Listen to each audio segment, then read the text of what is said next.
This morning at 9 o'clock, we executed 27 search warrants on some convenience stores at locations all over the state, in which we recovered a lot of counterfeit drugs.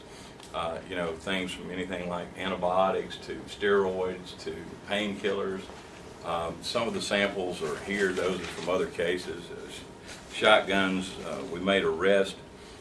Some of these medications are counterfeit that are to be injected, which they're obviously items that should be administered by a doctor or at least by a prescription. Well, they were just sold in Hispanic, primarily grocery stores.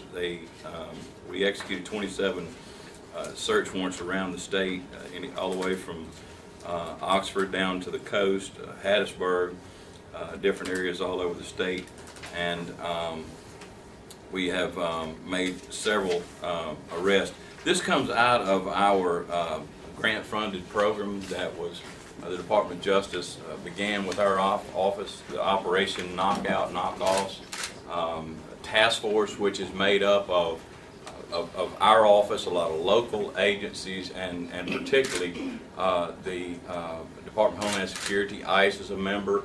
FDA is a member of our task force. So this is kind of an unprecedented cooperative effort in which we're cracking down on counterfeit substances, medications that harm our citizens, and this is our first effort in trying to enforce that.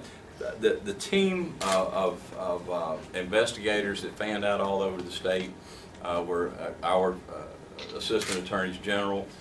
We had members of the Department of Homeland Security. ICE worked on the execution. They had a fleet of investigators out here, and their chief is here to speak to that. FDA was present. They're not present here today, but FDA was involved with us. DEA, our Bureau of Narcotics, our Mississippi Pharmacy Board worked with us on this, as well as now the U.S. Attorney's Office is represented here from the Southern District by the acting first assistant. They did all the work on all the search warrants, so it's been a cooperative effort, along with the local law enforcement and our U.S. Marshals Task Force that fanned out all over the state and executed these warrants.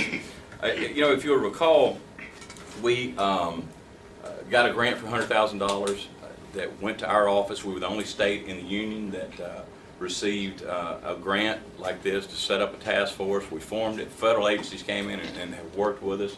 I can't give enough credit to President Obama and the administration in how they have backed us up on this. They gave us another grant recently.